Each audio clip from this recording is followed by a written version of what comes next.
So the sun is on the move, Yes. and the moon's going full. It's a big week right here. Ooh. It is. On Tuesday, the sun leaves the sign of Libra and goes into the sign of Scorpio. And then on Wednesday, actually, and it will look like Tuesday night, like the moon is full, because it's really full the next day at like 1:15 in the afternoon. Right. So for all practical purposes, it's the sun entering a Scorpio right about the time of a full moon. And so that means tensions are very, very high. When the sun and the moon are opposed to one another, it makes for very difficult energy no matter where you go, because its job is to bring matters to a climax one way or the other so they can get resolved. So for Scorpio, the sign that we're going to be in, Venus, the sun, and it's the full moon, all in Scorpio. And they're going to find out this week whether or not the remake of Scorpio, the reinvention of Scorpio actually works. They've been doing that for a year, and now it's time to see whether that process is complete. And now it's time to see whether or not it works for them. For Sagittarians, this is a good time to take a step back and just be quiet. It's a good time. It's the end of their solar year. They don't have any energy. They don't have any vitality. They finished up a series of tasks at work, and they're waiting for new ones to come down. So it's a good time just to take a step back, to detach, and kind of get your mind right. Gotcha. Which is, I think, an important thing. Good time for a vacation for them. For Capricorns, this energy is in their 11th house of hopes, wishes, goals, and objectives. And Capricorns have made some shifts because Saturn went into their sign last year. They've accepted different responsibilities, and now they're going to find out whether or not that decision, whatever the decision they made last year that changed what it was that they did, whether or not it really suits their hopes, wishes, goals, and objectives. And they're going to be able to tap their female friends and colleagues on the shoulder and say, hey, I need your help in achieving this particular objective. So they're better off working with a group than individually. For Aquarians, on the other hand, it's a good time they've had Mars in their sign since May. And so the fight has been on for them. And now that fight is over, and Judge Kavanaugh will be the first one to say, yeah, you're right. For that, energy is over now. And it's time to get down to the business of doing your job to the very best of your ability. It's a good time for a promotion, an increase in responsibilities. Whatever it is that you fought for over the last 5 or 6 months actually comes to be over the next week or two, which is very cool for Aquarians. Good for the United States, too.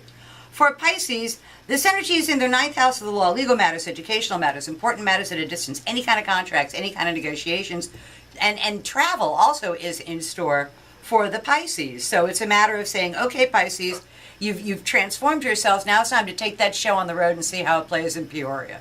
Gotcha. For the best. For Aries, this energy is in their 8th house of profound transformations, and it's a good time for them to maximize existing resources, to capitalize on existing resources, to look for grants or any kind of money that not necessarily is earned income, is sort of an intangible kind of a thing.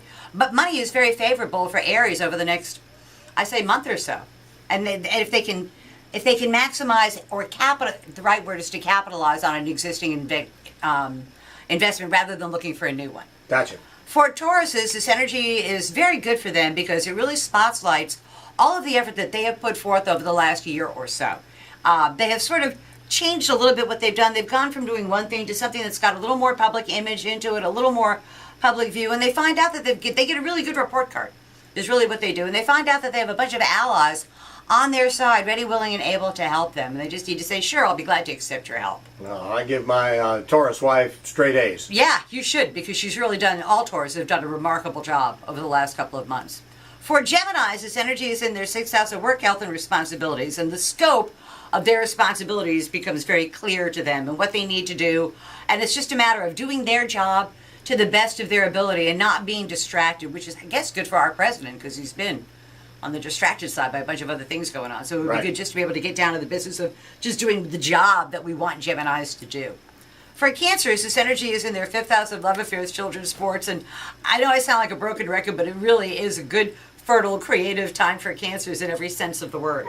Yeah, I know, and it's almost like the universe is conspiring with, against them, or with them, depending on what their outcome is that they're looking for. But it's a good time for love, creativity, and everything that entails. And anything they love is going to find a way to take on a life of its own. So. Uh-oh, I have a Cancer daughter. I know. Whoa. I know. I We look don't at that need and go, number 3 yet. Got to be careful. Move to another state.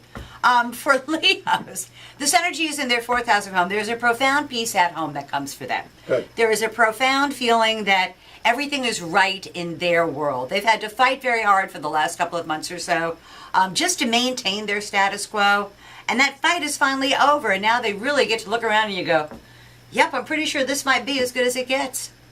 You know, which is something to really be appreciative, especially for Leos, because Leos always want more. They don't know what that more is. They just know it's there and they want it. And this is the time when they look around and go, no, I'm pretty sure this is as good as it gets. Amen. Yeah. So, and then for Virgos, this energy is in their third house of day-to-day living, and the pace of their day-to-day living is going to pick up. They're going to find that they don't have a whole lot of time left over for lollygagging around, and they're going to have to make the best of their time. And they learn something particularly useful about their world, either some kind of rule or some kind of regulation, or something that really works to the Virgo's advantage. And the Virgo looks around and goes, why didn't anybody tell me this sooner? It's kind of that revelation kind of a deal. And then for Libra, the last sign, it's about the money. It's about making more money. It's about maximizing existing resources. It's a good time to ask for, for a raise, Andrew, for a job well done, because you're actually likely to get it. And it may not be a tangible, straight-out raise, but it will be more money at the end of your month, one way or the other. So that's kind of a good thing for them. So tomorrow's news today for the 12 signs of the zodiac. I can't wait for the hurricane season to be over.